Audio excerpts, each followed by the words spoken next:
Welcome to the last 21 Hats dashboard of 2023, brought to you by our sponsor, The Great Game of Business. I'm Loren Feldman, and I'm here with Gene Marks. Welcome, Gene. Hey, Loren. Well, The Great Game of Business has stuck with you the entire year. Amazing, I give them a lot of credit. That's loyalty. Thanks, Gene. Good for them. I know they appreciate all the nice things you say about them, and maybe that's one reason they stuck by. They're awesome, and obviously they know a good thing when they get it. So good for them. I'm glad they're working out. Me too. Gene, you wrote a piece for Entrepreneur recently about your 9 money-making habits for entrepreneurial success in 2024. I thought we'd see how many of those we can get through in our time here today. Sound good? Yeah, I guess so. I mean, so here's the thing, right? Like, I hate reading articles like this. I see them on like these websites, and it's, like, oh boy. And then so I usually don't. And then like my editor at Entrepreneur asked me to write this. And, and I just, I want to just preface this by saying for anybody listening, and for anybody who's been, hearing us before, I'm not as some tech, billionaire, you know what I mean? I'm not running some giant car. I didn't build something from scratch and sell it for $1 zillion. I mean, I have a 10-person company. I've been running it for 20 years. Which is why we enjoy talking to you and listening to you, Gene. We want the reality. Yeah, it's reality, and it's been great, and and it's provided a nice livelihood. I think it's been successful. I think I've it's done well. So like when they asked me to write this, I'm like, all right, well. For what it's worth, these are like the 9 things that I do and that I will reaffirm doing in 2024. So for anybody who gives a crap, this is what they are. So I guess you give a crap, Loren. So let's talk about some of these things. I do. And I would suspect that most of the people who listen to this are more interested in 9 of Gene Marks's habits than 9 of Elon Musk's habits, because I think yours will be more relevant and relatable. Okay. I appreciate you saying that. And that's probably true, certainly compared to him. So, well, we'll find out. Fire away. Let's give it a shot. Let's go. So the first one's completely ridiculous, though, I got to say. You start every day at 5 a.m. What time do you get up? 7.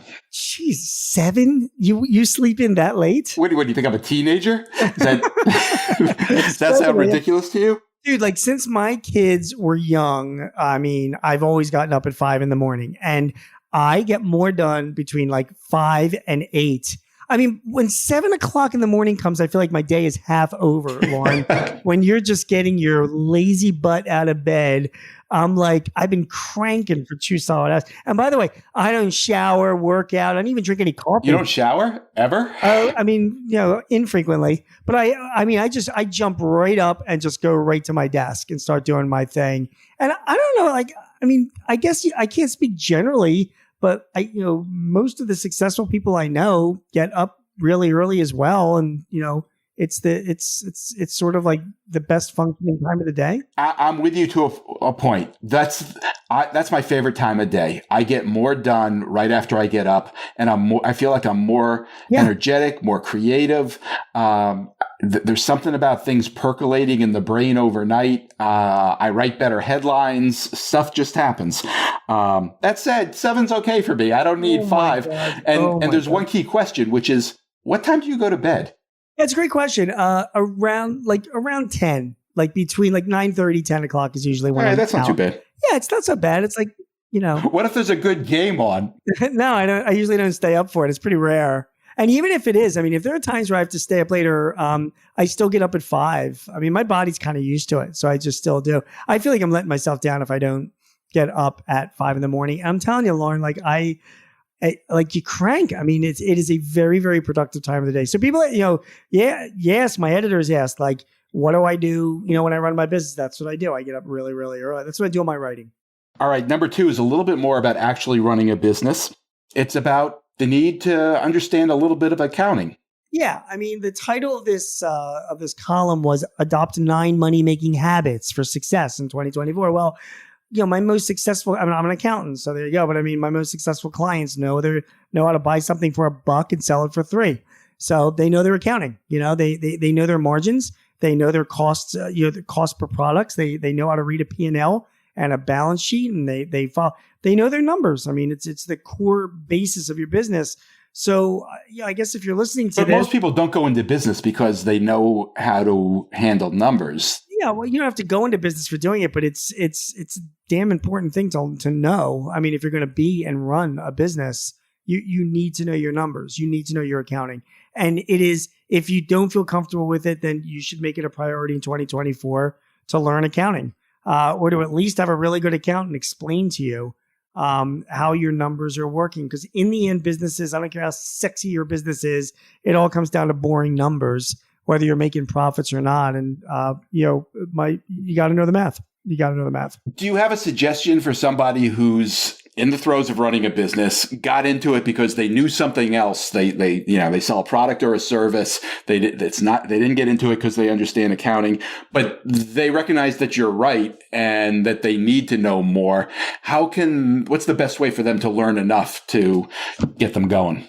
My advice actually is, if you have an accountant who uses verbs, and I know that could be stretching things a bit, knowing a lot of accountants out there, but if you have an accountant that can communicate, to have an accountant teach you your financial statements and tax returns is probably the best way to do it. And people say, like, well, you take a class or you do something online, but that's all sort of out there. My advice is, for your own accountant to sit you and walk you through your financial statements and your tax returns, maybe 10 times until it sinks in, because that's your numbers. So you'll relate to it the most. That's how you learn accounting. And if your accountant doesn't communicate well, find one who does. Find one who does. I think a one-on-one thing is the best way to learn. And I think one-on-one using your data is just it. That's what will keep you engaged with the lesson. You're not going to hear that from Elon Musk. Why? What's Elon Musk going to say? Do you think he knows accounting? That's an interesting question. I absolutely think Elon Musk knows accounting. Okay. Yes, I do. Next. What do you have against Elon Musk? You don't like Elon Musk? Not a big fan. No, I'm not taking away from some of what he's done, okay. But fair enough. Love that guy. Love him. Keep going. Really? Yes. Yeah. He's awesome. That's another story. Another topic for another day. Yes. Your next suggestion: visit clients. Yeah. And I do that. I'm reaffirming that every year because sometimes it's harder than easier said than done. But I mean, come on. You ask anybody who's been in business, they close more deals and they have closer relationships with their customers when they actually see them face to face. Yeah, it's fine to do Zoom or talk on the phone or email and all that. That has a role in life, but there is nothing better than just going out to a customer for an hour and checking in with them. Maybe pitching them on a new product, maybe taking a walk around their facility, because you're going to see things where you might be like, hey, here's an opportunity that might, present itself. Visiting, customers is great. I just had this conversation with a client just 2 weeks ago about, we were looking at his lost, sales that went down from existing customers. And we're looking at each other and we're like, dude, you got to get on the road and visit these people next year, because they want to see you. So face-to-face with your customers, even if it's 1 or 2 a month, I just think is absolutely critical. Pick out your top 20 customers and resolve to make sure you see them. It'll make a huge difference. I know it does for me. Your customers welcome this opportunity? They do. They always do if you have a good relationship with them. And, it's a matter of pitching an hour meeting. It doesn't have to be a big deal. But, saying that I'd love to stop by. I've got a few thoughts and some advice for you or some ideas for you that might help. Or some questions. How's it going? Yeah, how can I help? But I think what you want to do is I think you want to go in there pitching some help for them, not about you. So it's like, listen, I've been working with you. I've been selling you products for a number of years. I think I've got a few ideas for you. I think that might help your business. Why don't we get together for 30 minutes and let me talk? And that opens the door. That's the pitch to meet with them. And once you meet, like any business meeting, it might be for an hour. You wind up spending 40 minutes, shooting the shit, which is great. And then the other 20 minutes actually talking real business. But you walk out of there with a little bit of a connection and a better relationship. It always makes a big difference. Next, read and listen. Yeah, making it a point to obviously read and also to, I say listen when I consume content, I think is what I'm trying to say. You always got to stay up on what you got to do. Not necessarily business content, you're saying? No, actually, no. In fact, it's funny. Like I read a lot. Like I read before I conk out at 10. I usually read for 30 to 45 minutes. And I like to read novels. I mean, I'll read the odd history book or biography, but it's not business related. But I find when I read really good writing and really good novels, I understand people more. You know what I mean? And that helps me in business. So no, it doesn't have to be. Even listening to different I listen to a lot of podcasts, and some of them are business, but a lot of them are like comedy and, things like that. And it makes me laugh, but I also learn. I listen to, one of my go-to shows recently has been Wait, Don't Tell Me on NPR. Do you ever listen to that show? It's great. It's great. And it's like a news show, and it's funny, and it's, comedy or whatever. But I laugh, but I also learn from the show. And I've actually used some of their stupid news stories in some of the presentations that I give because it makes other people laugh. So consume content, I guess is what I'm saying. There's a lot out there, but if you're running a business, you got to make sure you're on top of the stuff that impacts you. Play squash. Okay. You don't necessarily have to play squash. Okay. I just want to be clear on that. I do, and I love it about 2 to 3 times a week. I oftentimes play in the middle of the day. Like I'll play at 1 PM, and it's like a 60 to 90 minutes out of my day, and it breaks up the day. You sweat, you burn calories. It's a little competition, but it also takes you away from the nonsense during the day. Doesn't have to be squash. Ride a bike, go out for a run, go to the batting cages, take Pilates, just do something like physical, Loren, you're in fairly good shape. I mean, you're like, do you do anything? Like, do you run or something or do anything? Not as much as I'd like to, I have to admit, but I ride my bike a lot. I go out for an hour as often as I possibly can. What do you do in the winter? Do you ride it indoors? Yes, but I'll go out in the winter too. Wow. I heard some great advice at a conference I went to recently. Somebody was talking about how they try to schedule the time to exercise, but they struggle with it. And, it's hard to fit into the schedule. And they just changed their approach and decided, you know what? I'm just putting this in my schedule every day. I'm going to do something to work out every day. And I thought that was a great idea. And one of these days, I'm going to adopt it. Yeah, I hate when I hear people being like, oh, I get so busy and I can't find the time to exercise. I'm like, if I gave you $1 million every time you exercise, do you think you would find the time? Yeah, because I wouldn't have to do the other stuff. Right. Well, okay. But, we're all making choices and priorities. And, I can tell you this much. My sister, I don't think you ever met my sister, but she's a family doc in South Philadelphia. And she's been doing this for 30 years. She's seen countless patients.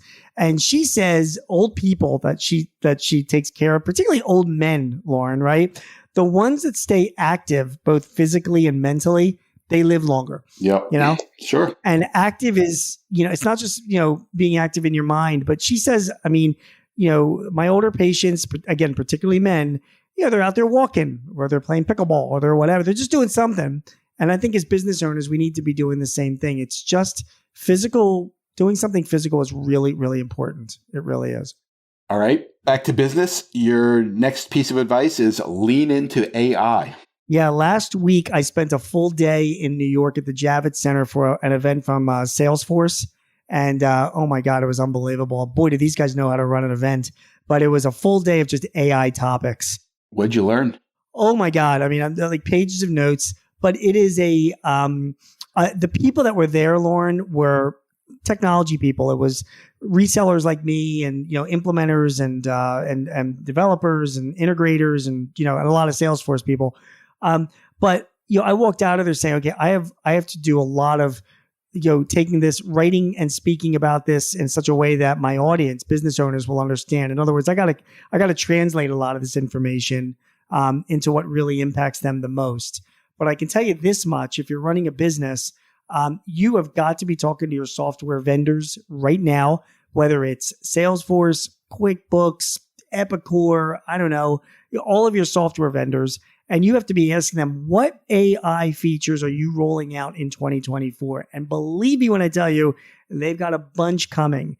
And then you need to say, great, when is it coming and what do I need to do to learn them? And then you lean into them in 2024. Take advantage of the new AI capabilities that your software provider is going to be providing to you this year. Don't shy away from it. Don't run away from it or poo-poo it. Lean into it because it will significantly increase the productivity in your business. And man, did I see examples of that at the Salesforce conference for those of their customers that decide to really take advantage of this automation. they're really going to be ahead of the ball game. We all need to make sure we do that in 2024. My sense was that you were already doing it. I mean, you've given us a lot of tips throughout the past year. Yeah. Yeah. I'm actually not already doing it. I'm talking about it because it hasn't already come out. Do you know what I mean? I'll give you an example. Like I just published on Friday a piece in Forbes because Google came out with a new a notebook app that was using AI. And it was like, oh, you could upload documents to it and then have like a chat GPT like conversation with it and it'll answer questions and give you advice. And I'm like, holy shit, that sounds unbelievable. Let's do this. So like I'm looking for an administrative assistant and I'm sitting on 30 resumes right now. And I wanted to upload them to this Google thing, the Google note-taking app, and then start asking it questions like, hey, who's got the most financial experience of all these resumes, or who's who's got the most, the highest college experience, or who would be the best candidate? And it just failed. I had a whole bunch of problems uploading the stuff to it and the answers weren't that great. My point is the AI stuff it's not there yet. Do you know what I mean? It's like they're rushing to get this stuff out of the market and it's exciting what's going to happen. And it will happen soon, but it's not there yet. But we should be leaning into it. I tried leaning into this Google note-taking app. It wasn't great, but I see where it's going. And I'm excited about and I'll be ready. As it matures, I'll mature along with it. So you got to lean into this stuff this year. You got to do it. Here's one that I find a little intriguing. Focus on people. Hey, man, I have told you, Loren, since the very beginning, I have very low turnover. I am very dedicated. I overpay my people. Gene, I know that to be a fact. It is a fact. And yet you're like, oh, Gene hates employees. I think you're a split personality. No. You are the Gene Marks who actually manages a business and the Gene Marks who writes about how terrible most employees are. Oh, screw you, Loren. I'm going to tell you right now. My employees are great. Not your employees. I know all the employees that aren't great, not mine. I believe that you have a great relationship with great employees at your business, but I think when you write, you tend to assume that most employees are trying to get away with something. At least the ones that I write about, that's for darn sure. That's what I'm talking about. Yeah, so it's more of a warning. But yeah, I mean, one of the other things to commit to in 2024, and I do this every year. I mean, I love the people that work for me, and I look at their compensation. I don't want to lose any of them, so I worry about that, and I want to make sure I'm overpaying them, and I want to make sure that they're happy and that they're enjoying the work and their challenge, and I'm checking in with, and I do that a lot. I check in with them a lot. Just to make sure things are cool. Remember, I run the world's most dysfunctional company. I mean, we're a virtual company, so I don't see people in the office. So I have to, I make it a point, I try my best to meet people either at a client or for lunch or out for coffee, just to like hang out and, BS with them and, just make sure they're cool and they're happy and they like that. So I think it's really, really important to make sure that you are looking after your people, particularly because they're the ones that make you money. I admire all of that. I think you probably understand why I think it's interesting that you say that you are eager to overpay your own people while at the same time saying minimum wages are generally too high. Again, I think it's the difference between the way you treat your people and the way you write about employees in general. Do you know what, Loren? People are complex. Okay, let's leave it at that. All right. Fair enough. Complex guy. Next, meet with your accountant in May and September, which is interesting because you are, in fact, an accountant. Yeah, but I don't do taxes because, I would be in jail by now. But let's face it. I mean, you did used to do taxes, didn't you? No, I never did. I did audit. You did audits and things like that, didn't you? Yeah, but not tax audits, financials. Like when I was at KPMG, I was the guys going into those publicly held companies and auditing their accounts receivable. Like not taxes. But gotcha. The point though is that taxes take a giant bite out of your. I get so many questions right now, like. I'm doing some TV segments between now and the end of the year. And these people at these TV networks, they're like, oh, let's do like a year-end tax tips segment. I'm like, dude, it's like December, like the end of December. There's no year-end tax tips now. Like why weren't we doing that in May or September? Well, you had some good tax tips last week. Yeah, I mean, it was like, that was last week, their last minute, but and I think I say in my article, if you look at it, I mean, I say that this isn't a great time to be doing tax tips. You should be meeting with your accountant at least twice a year, in May after their busy season and then September, adjusting your estimated taxes, looking ahead, making sure they're up to date on any significant transactions that you might have had, and talking about your year so that you're minimizing stuff. There's going to be a lot of changes in taxes over the next couple of years. A lot of things from the 2017 Tax and Jobs Act are expiring by, after 2025. And they're going to impact a lot of us. And we need to make sure that we're keeping up on that because it's a big bite out of our income. We've made it through almost all of them. There's just one more, and that's to enjoy your family.